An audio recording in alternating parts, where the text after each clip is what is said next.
the midst of the Christmas season, it's easy to feel overwhelmed with last-minute shopping, family plans, or even getting the kids dressed up and out the door for the Christmas Eve service. But let's take a moment to step outside our reality and look at what this season can be like for others in our world. We want you to make space to imagine with us, to take a minute to place yourself in a reality far different from your own. Imagine you are living your day-to-day life traveling to and from work. On evenings and weekends, you relax with your family. You socialize, you visit with friends. But either way, you have a home, a permanent place with 4 solid walls to leave from each day and to return home to each night. A place where you feel safe and secure. One day, all of that changes. Violence and unrest build in your country.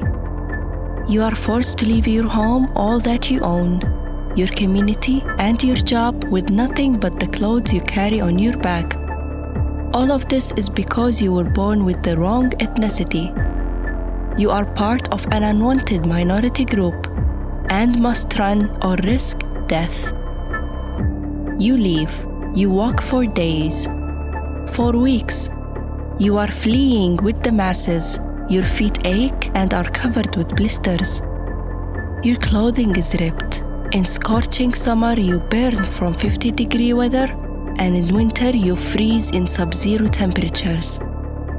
Hunger is persistent, thirst unquenchable, and in this treacherous journey to an unknown location, lives are lost. You are forced to leave members of your family behind.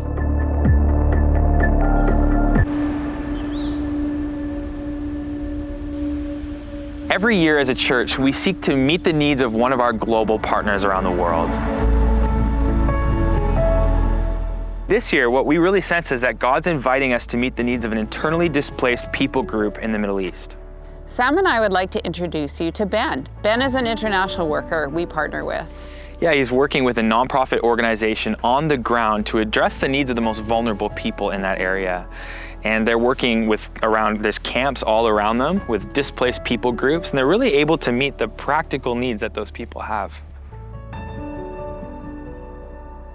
We are here in the midst of an internally displaced people's camp, one that we have been at work at for a long time in connection with our local partners, in connection with the local church. In 2014, these families were living in another part of the country and were displaced due to conflict.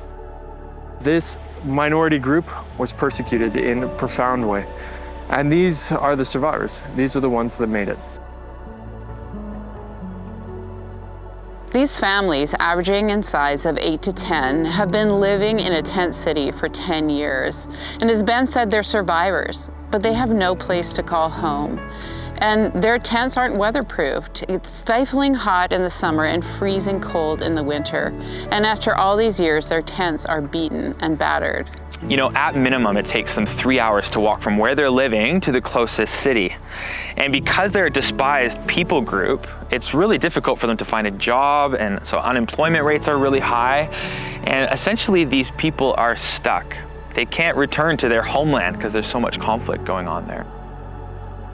In 2021, there was this horrible fire that swept through the camp. A lot of those people had very little to start with, but it destroyed the little that they already had. And so because of your generosity as a church, we were able to really help to meet those needs, to partner with the organizations on the ground, and to put up some concrete block homes so that those who had lost their tents were able to move into these spaces. These families now have concrete, but the rest of the camp, which is more than 12,000 people, still live in tents. So we have put together a metric for understanding who are the most vulnerable within the camp, working with our local partners here, working with camp management and international organizations, and we've started the rebuilding process. So this Christmas, our goal is to raise $55,000. That will cover the cost of material and labor for 25 homes for the most vulnerable people. If you can give $50, that can cover the cost of food and water for laborers for one day. Or $350 will enable us to buy doors and windows for one home. Or perhaps you can give $2,200 to cover the cost of an entire home.